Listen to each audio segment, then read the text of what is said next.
மகநதி சீரியல்ல இன்னைய எபிசோட்ல என்ன நடந்திருக்கு அப்படிங்கிறத பார்க்கலாம். இங்க கொடைக்கானல்ல நம்ம காவேரியும், விஜயும் ரொம்பவுமே சந்தோஷமா என்ஜாய் பண்ணிக்கிட்டு இருக்காங்கங்க.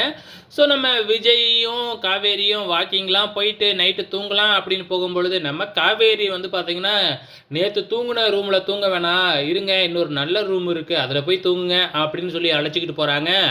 அந்த ரூம்ல தான் அவங்க அப்பா கடைசியா படுத்து இறந்த அந்த ரூமுக்கு அழைச்சிட்டு போயிட்டு, "இங்க தான் எங்க அப்பா இறந்தாரு" அப்படின்னு சொன்ன உடனே நம்ம விஜய்க்கு பயம் வந்துருது. அதுக்கப்புறம் காவேரியும், "என் கூடயே நீ படுத்துக்க எனக்கு பயமா இருக்கு" அப்படின்னு சொன்னது தான் போச்சு.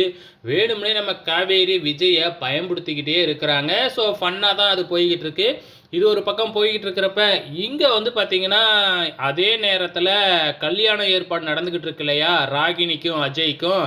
ஸோ இங்க நிவின் மட்டும் தனியா போராடிக்கிட்டு இருக்கிறாப்புல, இந்த கல்யாணத்த எப்படியும் நிப்பாட்டிடணும்னு. நிவின் நம்புற ஒரே ஆளு வந்து பார்த்தீங்கன்னா, இங்க யமுனா தான். ஆனா, அந்த பைத்தியக்காரி வந்து பார்த்தீங்கன்னா, எப்படியாச்சும் ராகினிக்கும், அஜய்க்கும் கல்யாணம் நடக்கணும் அப்படின்னு எல்லாத்த விட ரொம்ப ஆர்வமா இருக்காங்க.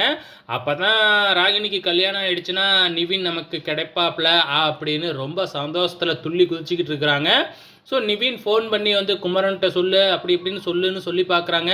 ஆனா, நான் சொல்லிட்டேன், சொல்லிட்டேன் அப்படின்னு இங்க யமுனா பொய் சொல்லிக்கிட்டே இருக்கு நிவின் கிட்ட.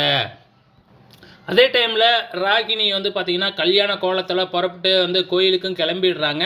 திருப்பியும் வந்து பார்த்திங்கன்னா யமுனாவுக்கு தான் நம்ம நிவின் ஃபோன் பண்ணுறாப்புல. நம்ம யமுனா வந்து நான் சொல்லிட்டேன், இப்போ அவங்க வீட்லேயும் போயிட்டு மாமா சொல்லிட்டாரு, தாத்தா சண்டை பிடிச்சிக்கிட்டாரு, ஸோ அவங்க யாருமே கல்யாணத்துக்கு வரமாட்டாங்க அப்படின்னு சொல்லி வந்து பார்த்திங்கன்னா ஒரு பொய்யை சொல்லிடுது.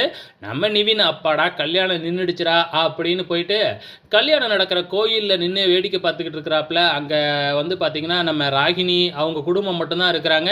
ஸோ இங்கே அஜய் குடும்பத்தில் யாருமே இல்லை. ஸோ யமுனா சொன்ன மாதிரி அவங்க வரலியாட்டுக்கு அப்படின்னு சந்தோஷத்தில் நின்றுக்கிட்டு இருக்கிறாப்புல.